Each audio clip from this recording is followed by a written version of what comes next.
एक है या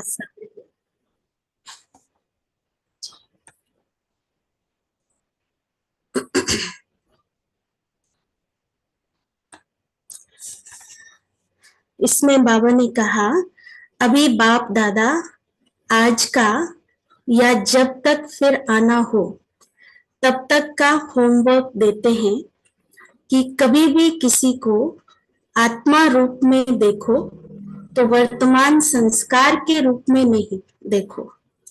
आत्मा रूप में देखना है, वर्तमान संस्कार के रूप में नहीं देखो।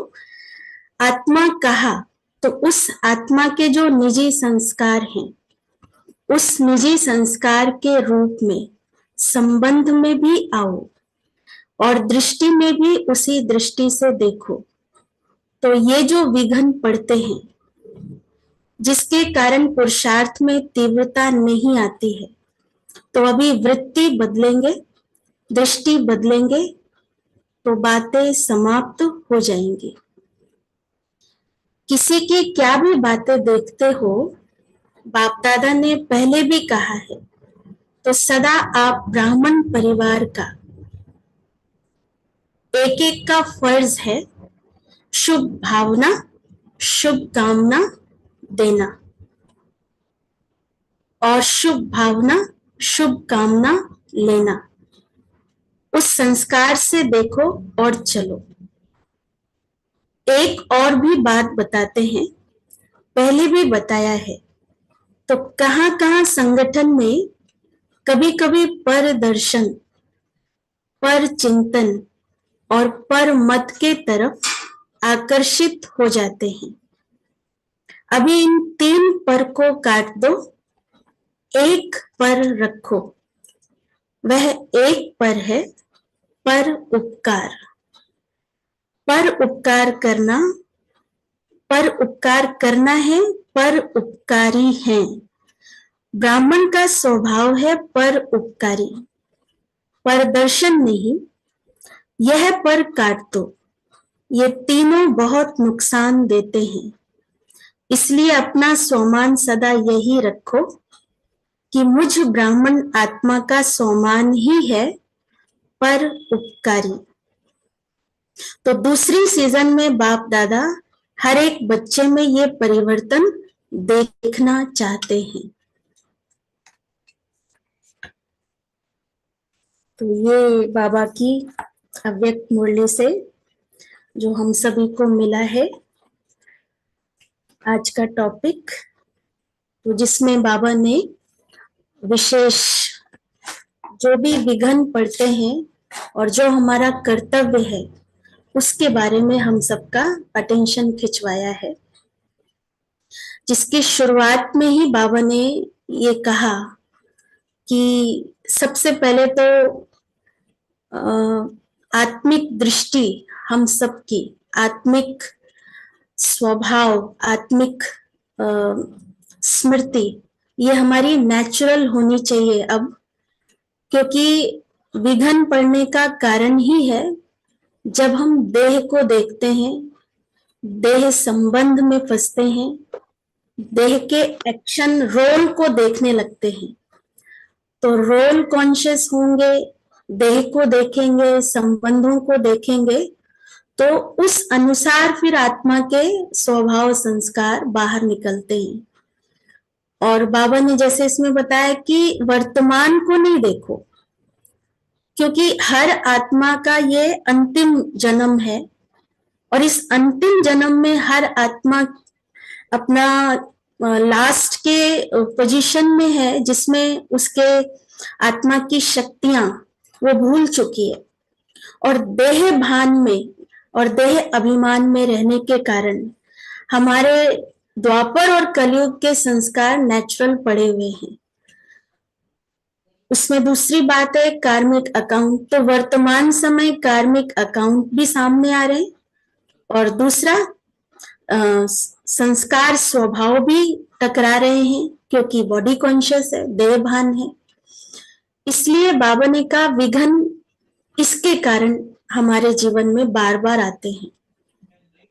तो इन विघ्नों से बचने के लिए बाबा ने सबसे पहला सॉल्यूशन हमको दिया है कि बच्चे किसी को भी देखो तो उसका आत्मिक स्वरूप देखो, और उससे भी पहले हमको क्या करना पड़ेगा, अपने आत्मिक स्वरूप में रहना है। अब ये ज्ञान तो हम सभी को ही है कि मैं आत्मा हूं और दूसरे भी आत्मा ही हैं, लेकिन फिर भी कितना नेचुरल हो जाता है जब हम सामने किसी के आते हैं तो देह दिखती है, संबंध दिखते हैं और हम उसी फ्लो में चल पड़ते हैं। तो जैसे कि ज्ञान मर्ज रूप में रहता है और जो रावण वाले संस्कार हैं वो हमारे इमर्ज रूप में आ जाते हैं। तो इसके लिए बाबा ने ये अभ्यास पक्का करने के लिए हमको कहा है कि बच्चे इसको अपना निजी संस्कार बनाओ, आत्मा को देखना, आत्मा का शुद्ध स्वरूप याद रहे। जैसे एक चीज बताते हैं, आउट ऑफ बॉक्स जाकर चीजों को देखना, समझना, क्योंकि जब तक हम इस बॉक्स के अंदर रहेंगे तब तक हम इस ड्रामा में जो खेल चल रहा है कैरेक्टर में फंस जाएंगे। तो जब तक ड्रामा से डिटैच नहीं होंगे तब तक साक्षी भाव नहीं आएगा और तब तक हम चीजों को देख समझ नहीं पाएंगे। तो बार बार मुझे याद दिलाना है, स्मृति दिलाना है कि मेरा घर कौन सा है, मेरा असली स्वरूप क्या है और मैं कहाँ की रहने वाली हूँ। तो मैं स्टेज पे ना रहकर मैं न्यारी और प्यारी अवस्था में रहूं, पर नाम मेरा घर है, बाबा के साथ मेरा पार्ट है इस समय। तो शिव बाबा तो परम धाम में रहता है। तो अपने आप को बार बार उस पॉइंट ऑफ लाइट, ज्योति स्वरूप में देखना, परम धाम में अपने आप को बाबा के साथ बिठाना। ये जब तक अभ्यास हमारा पक्का नहीं होगा और उस लाइट माइट को हम अनुभव नहीं करेंगे, अपने अंदर नहीं समाएंगे, तब तक दूसरे को भी आत्मा देखना और उसका सत्य स्वरूप याद रखना ये मुश्किल होगा। खासकर जब कोई हिसाब किताब, जब कोई कार्मिक अकाउंट हमारा सामने आएगा तो उस समय ज्ञान होते हुए भी ये हमारे सामने वो परिस्थिति हावी हो जाएगी। तो जैसे बाबा ने हम सबको कहा, मीठी आत्मा हो, प्यारी आत्मा हो, तुम तो देवकुल की आत्मा हो।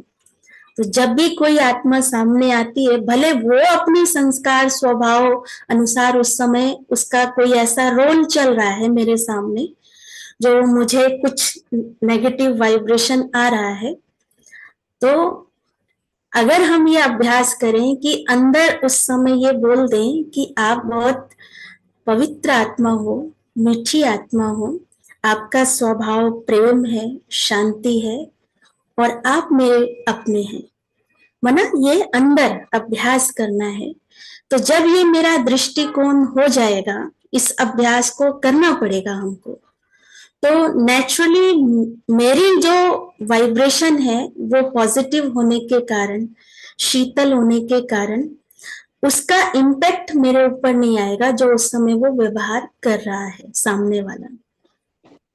तो खुद को अपने उस साइलेंस घर में बार बार विजुलाइज करना, साथ में शिव बाबा की लाइट माइट के नीचे अपने आप को रखना, नीचे मना साथ में रखना, और जैसे मेरा सत्य स्वरूप प्रेम है, शांति है, पवित्रता है, मैं बहुत ऊंची आत्मा हूँ, श्रेष्ठ आत्मा हूँ, ऐसे ही सामने वाली भी आत्मा का सत्य क्या है कि वो भी कौन है, वो भी तो परम धाम की रहने वाली है, वो भी तो शिव बाबा की ही संतान है। और हम आज सभी आत्माएं जब परम धाम में थी तो कैसी थी, तो वहां पर हम सभी आत्माएं अपने परफेक्ट फॉर्म में थी, पवित्र स्वरूप में थी। तो वो परफेक्ट फॉर्म, पवित्र स्वरूप यहाँ याद रखने से फायदा है, वहां तो होंगे तो कोई हमको स्मृति भी नहीं होगी। लेकिन वो बात बाबा हमें यहाँ याद दिलाते हैं कि बच्चे हम सभी एक ही घर के रहने वाले, हम सभी शिव बाबा की संतान और हम सभी पवित्र आत्माएं हैं। दूसरा बाबा कहते हैं कि ये शिव परिवार है ना, लौकिक में भी फेमस है, भक्ति में शिव परिवार। तो आप सभी ने चित्र देखा होगा कि उस शिव परिवार में क्या क्या दिखाते हैं, कोई बता सकते हैं अगर बोलना चाहें तो? किसी ने ध्यान दे त्रिमूर्ति त्रिमूर्ति का चित्र दिखाते हैं वो, ब्रह्मा शंकर विष्णु। पार्वती और 2 बच्चे दिखाते हैं मोस्टली। अच्छा जी, ठीक है। और कोई कुछ बताना चाहेंगे? शिव परिवार, चलो ये तो ठीक है, शंकर पार्वती माना शिव पार्वती और शिव परिवार में कार्तिकेय गणेश, ये तो है लोग ही, लेकिन साथ में गणेश जी का वाहन, कार्तिकेय जी का वाहन, पार्वती जी का वाहन और उनका बैल, नंदी बैल, और गले में जो सांप होता है वो, और ये सब दिखाते हैं। तो शिव परिवार में ये सारी चीजें दिखाते हैं, और कैसे बैठे हैं सभी? प्रेम से। और अगर आप अटेंशन दो तो ये सब कौन है? एक दूसरे के शत्रु हैं।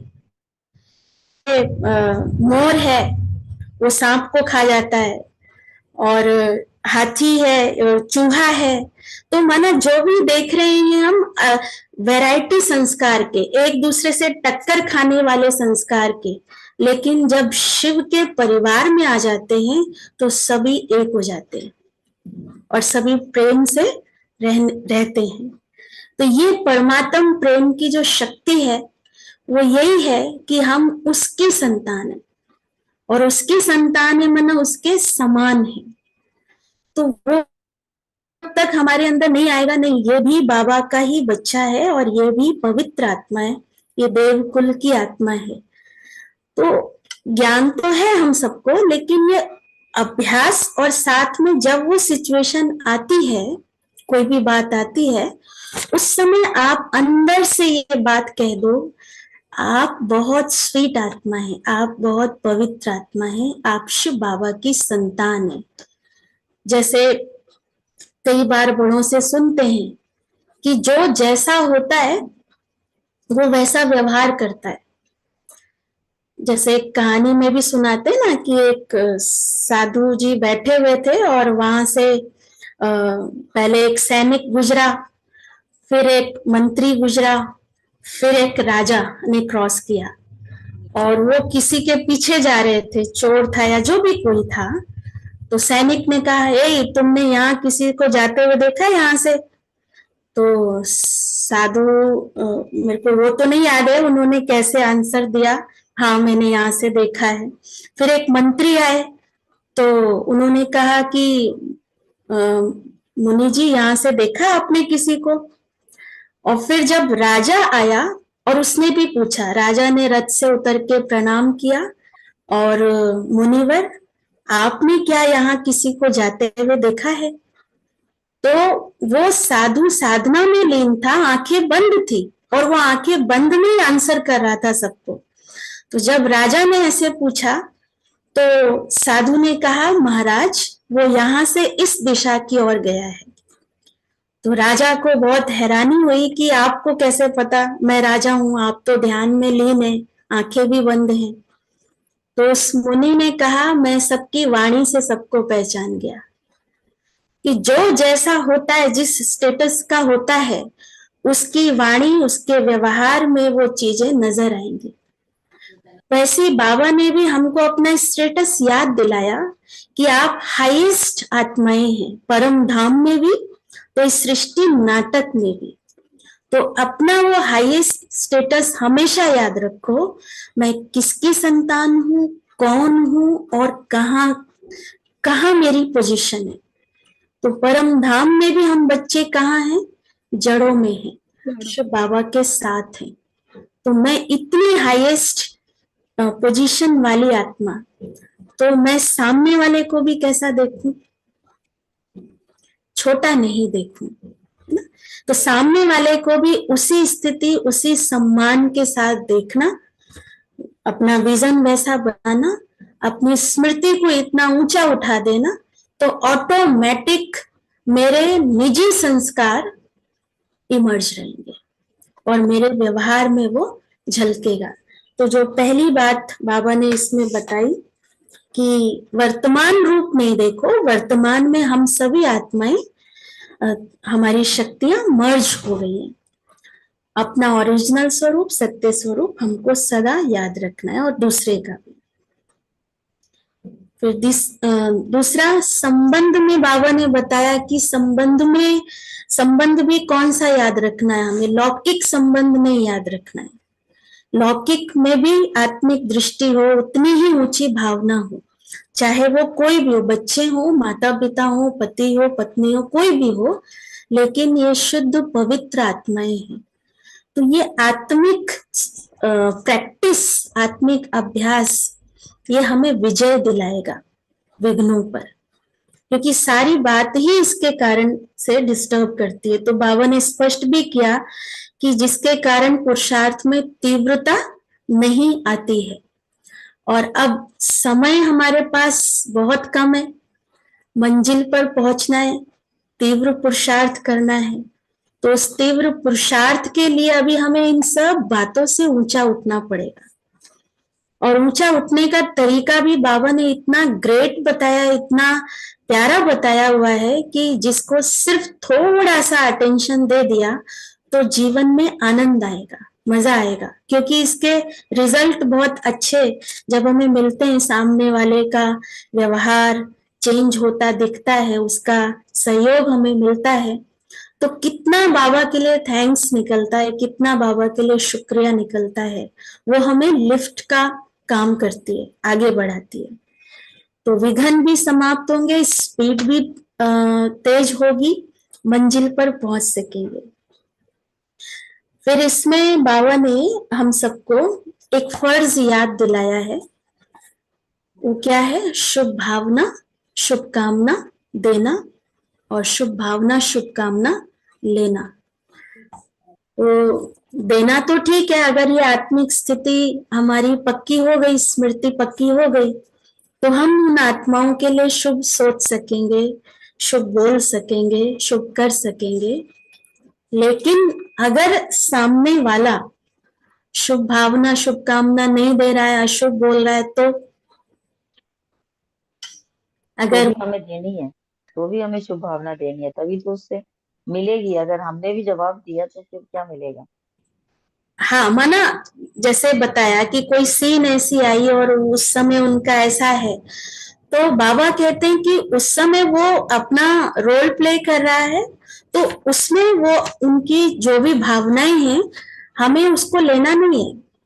अगर वो अशुभ है, नेगेटिव है, तो मेरा काम है लेना या ना लेना, तो मुझे उसको नहीं स्वीकार करना है, लेकिन उस समय उनको देना है, मेरा देने का रोल है, शुभ भावना शुभकामना देना है। तो ठीक बात सुनाया आपने भी कि देते जाएंगे तो ऑटोमेटिक फिर वहां से हमको वो मिलना शुरू हो जाएगा। तो एक तो ये इसको बाबा ने फर्ज बताया है, शुभ भावना शुभकामना देना और लेना। कभी भी किसी के लिए हमारे मुख से कोई अपशब्द, कोई अशुभ बोल नहीं निकलने चाहिए। अभी भी जो बाबा आए थे, अभी जो बाबा मिलन का चल रहा है, उसमें भी शायद 30 तारीख की मुरली थी या 15 की, 30 की थी शायद, जिसमें बाबा ने कहा था ना अशुभ बोलना सोचना है, ना अशुभ बोलना है, ना अशुभ करना है। तो कभी भी हमारे मुख से ये अशुभ चीजें नहीं निकलनी चाहिए कि हम ब्राह्मण हैं। तो ब्राह्मण का फर्ज ही है शुभ देना, शुभ लेना। नहीं तो ब्राह्मण के ऊपर बहुत फिर पाप चढ़ जाएगा, और अभी हमको 63 जन्मों के पाप उतारने। तो अपना फर्ज हमेशा याद रखना है कि सामने वाला कोई कैसा भी करे, मुझे अपना ये कर्तव्य पूरा निभाना है। और इसमें फिर आगे बाबा ने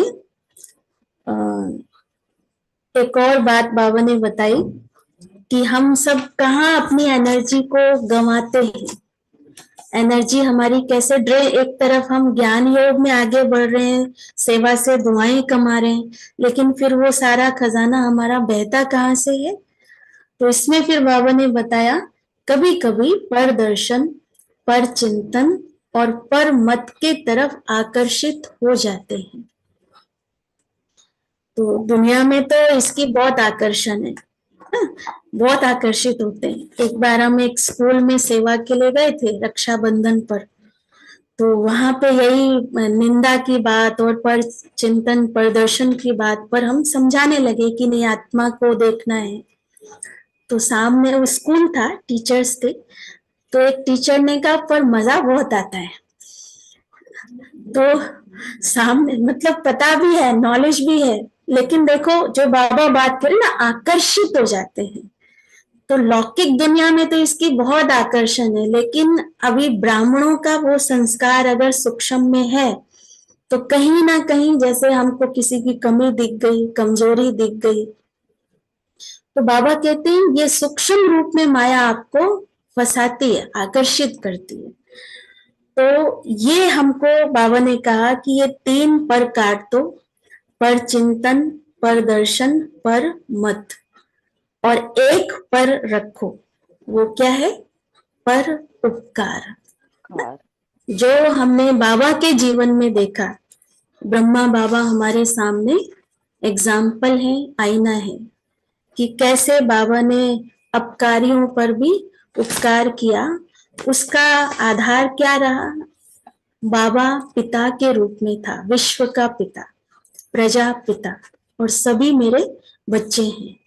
तो बच्चे कुछ भी करते हैं तो माँ बाप क्या करते हैं? हमेशा हमेशा क्षमा करते हैं, आगे बढ़ाते हैं। और माता पिता का यही प्यार, यही क्षमा बच्चे के लिए वरदान बन जाता है और उसके अंदर वो परिवर्तन लाता है। तो जैसे हमने हिस्ट्री में भी सुना है कि कैसे वही आत्माएं जो कभी बहुत विरोधी थी, बहुत विघन डालने वाली थी, बहुत बदनामी भी की, लेकिन बाबा शुभ भावना, शुभकामना देते गए, परोपकार करते गए, और एक टाइम आया कि वो सब आत्माएं बाबा के सम्मान के लिए, बाबा के लिए उन्होंने फिर कार्य भी किया संस्था के लिए। तो हम इसमें इसलिए फंस जाते हैं क्योंकि हमको लगता है जैसे इसमें पर चिंतन प्रदर्शन कौन करेगा। हम देखते हैं रामायण में एक एग्जाम्पल है मंथरा और कैकई का। तो मंथरा क्यों करती थी ऐसा? क्योंकि दासी थी, क्योंकि खाली थी। स्टेटस, जैसे अभी पहले उदाहरण दिया कि अगर हम अपने आप को कमजोर समझेंगे, छोटा समझेंगे, तो क्या होगा? तो कहीं ना कहीं कंपैरिजन, कंपटीशन, जेलेसी चीजें आएंगी ही आएंगी। इसलिए पहले ही बाबा ने कहा, बच्चे तुम कौन हो? तुम शिव की संतान हो, तुमसे सारे वृक्ष को मिल रहा है। तो जब तक अपना ये स्टेटस नहीं याद रहेगा तब तक हम पर चिंतन, पर दर्शन से नहीं बच सकते। दूसरा, जिसके अंदर कोई इच्छा होगी, इच्छाओं के कारण भी फिर हमारा पर चिंतन, पर दर्शन चलता है।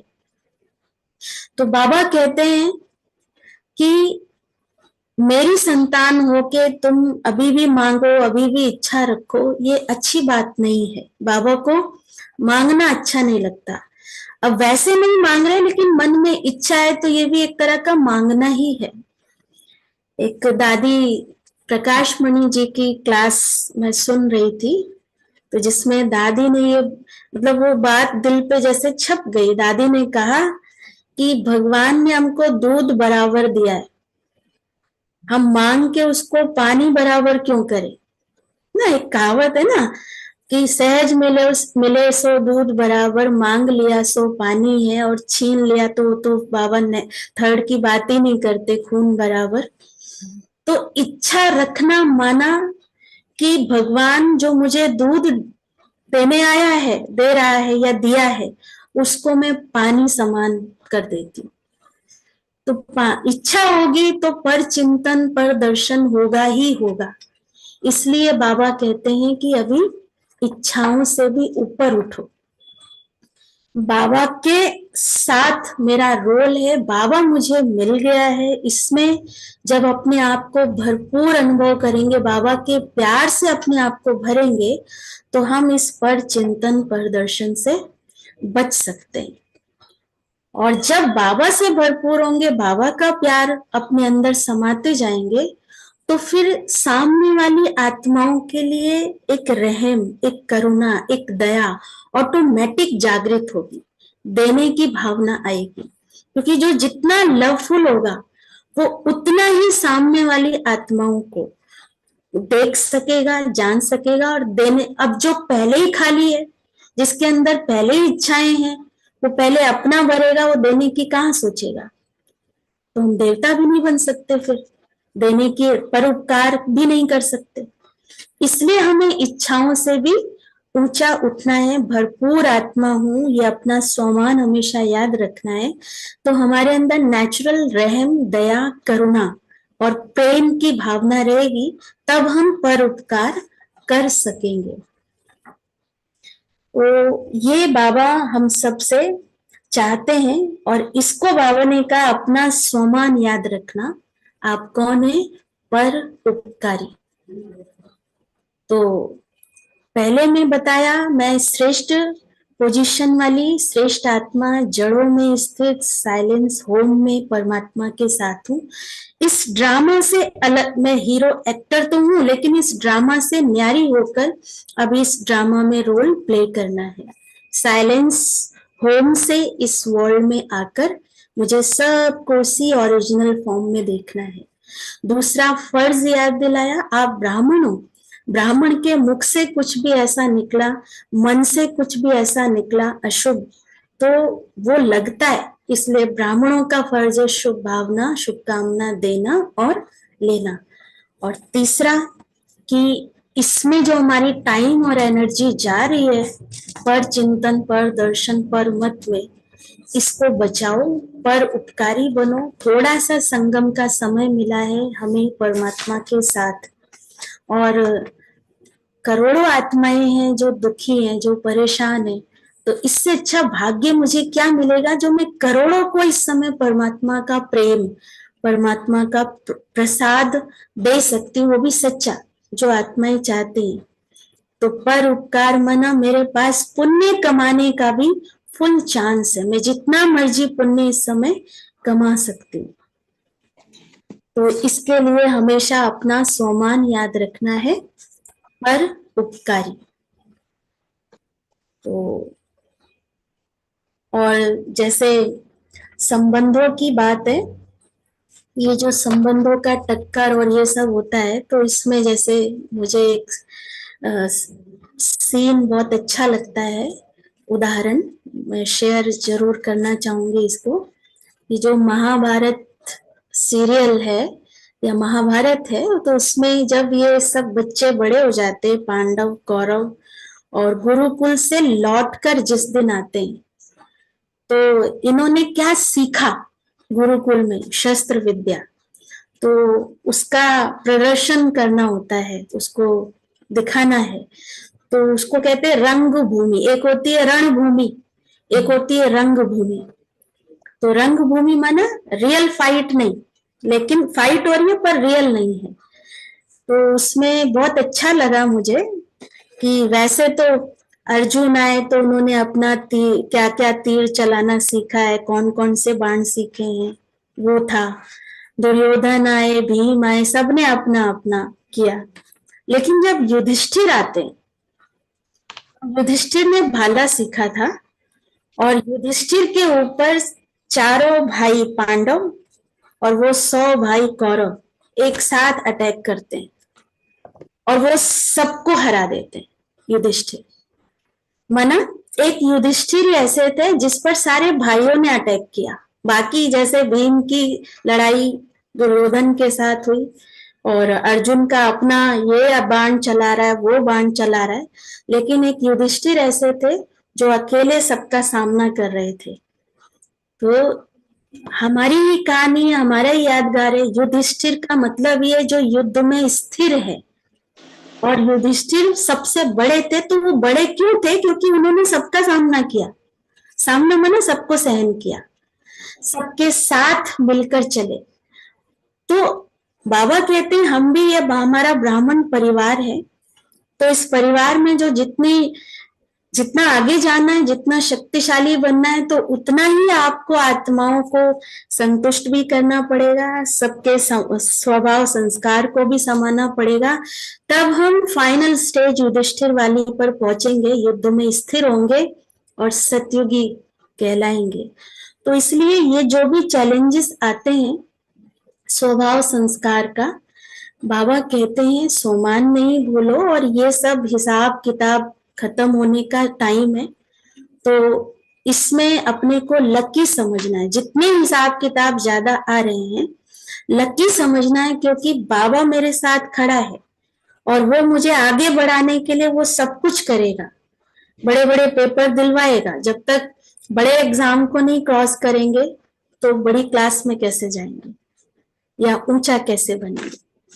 तो एग्जाम से नहीं डरना है, एग्जाम भले हो, बाबा मेरे साथ है, और वो एग्जाम स्वभाव संस्कार का ही ज्यादा मुश्किल लगता है सबको, तो उसके लिए ही बाबा हमको इस समय तैयार कर रहा है।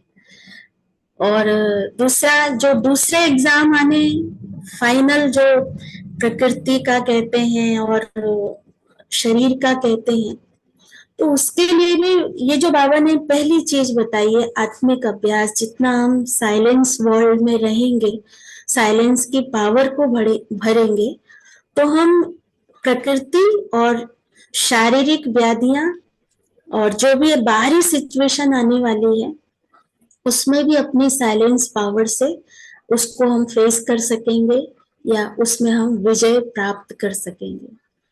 तो वे फाइनल स्थिति के लिए हम सबको बाबा को अपनी रिजल्ट देनी है। अपनी बाबा ने कहा ना, मैं आगे आऊंगा तो ये परिवर्तन देखना चाहूंगा।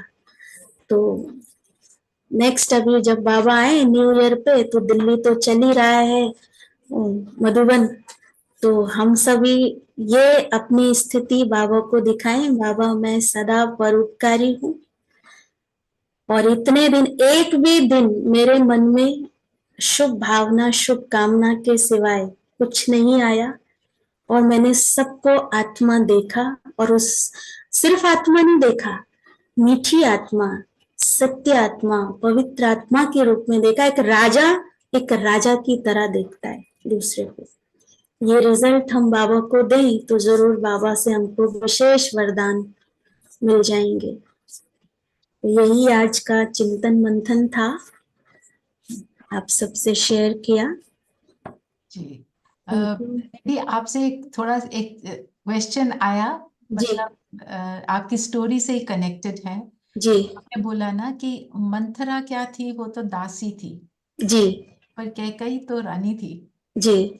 तो उसके अंदर दासी के संस्कार इमर्ज हो गए जब उसने उसको अडॉप्ट किया उसकी बात को।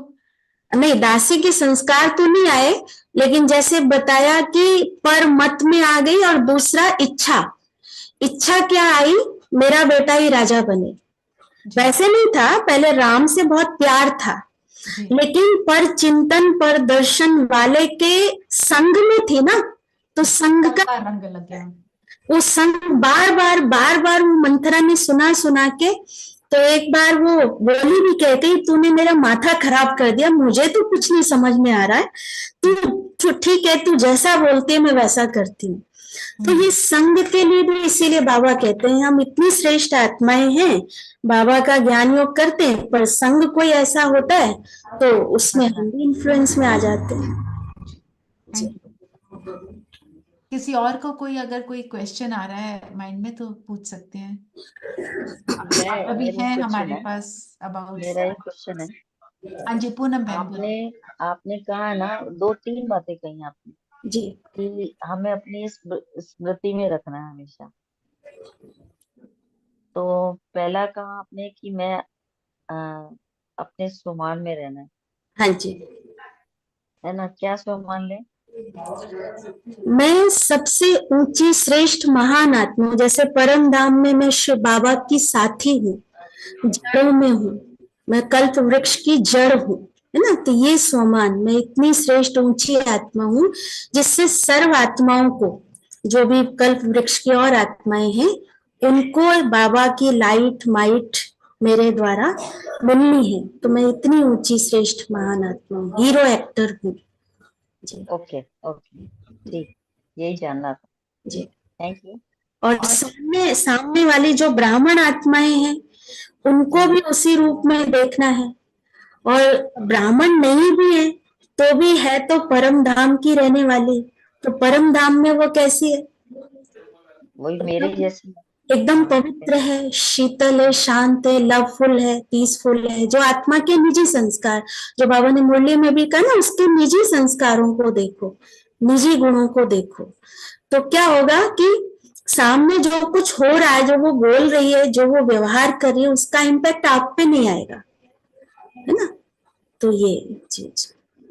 जी जी, थैंक यू। और किसी का कोई प्रश्न है तो पूछ सकते हैं। आई थिंक सबको आपने अच्छे से क्लियर कर दिया है। अनु दीदी, योग करेंगे थोड़ा, आप संकल्प दे दें, हम सब हाँ जी, करते हैं। हाँ जी, ठीक है, हमारे पास अबाउट 6 मिनट्स तो हैं। ठीक है, ठीक है, ओके। ओम शांति। अभी अपने आप को, हम सभी अपनी हाईएस्ट पोजीशन में संगम युग पर स्थित मैं एक श्रेष्ठ आत्मा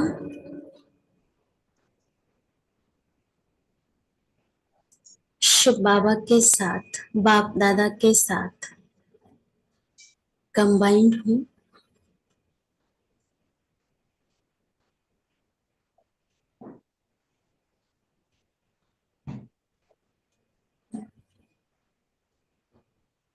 और अपने सत्य स्वरूप को देख रही हूँ। मेरा सत्य स्वरूप एकदम पवित्र, दिव्य, चमकती हुई लाइट माइट स्वरूप आत्मा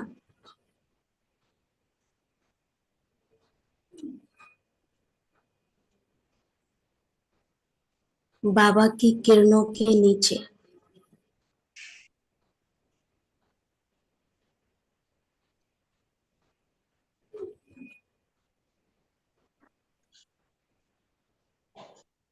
और मेरे साथ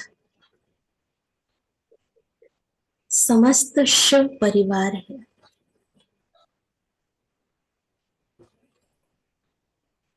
एक एक आत्मा बाबा को प्रिय है।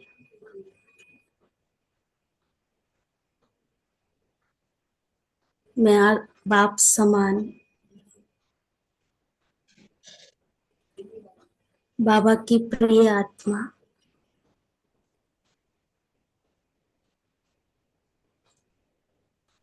अपने इस परिवार से बाप समान प्यार करती हूँ।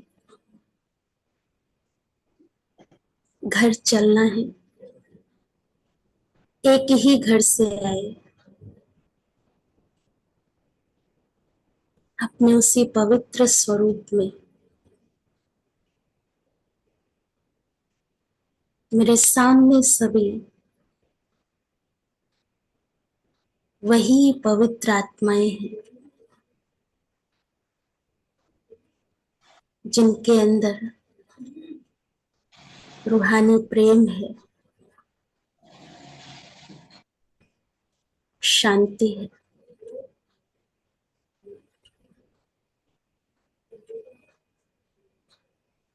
धीरे धीरे बाबा का पवित्र प्यार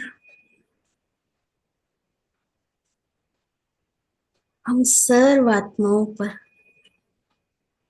बरस रहा है।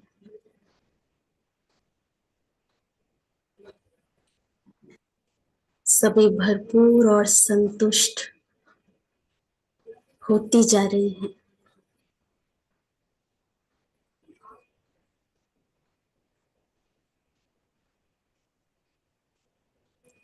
इस दिव्य प्यार की अनुभूति में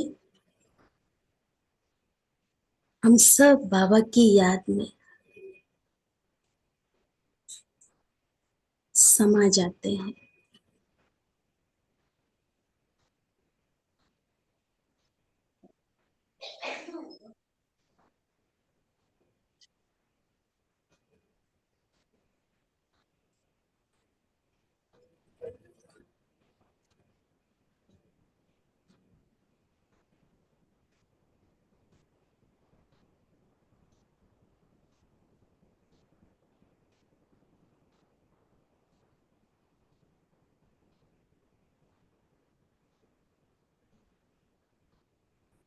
शांति।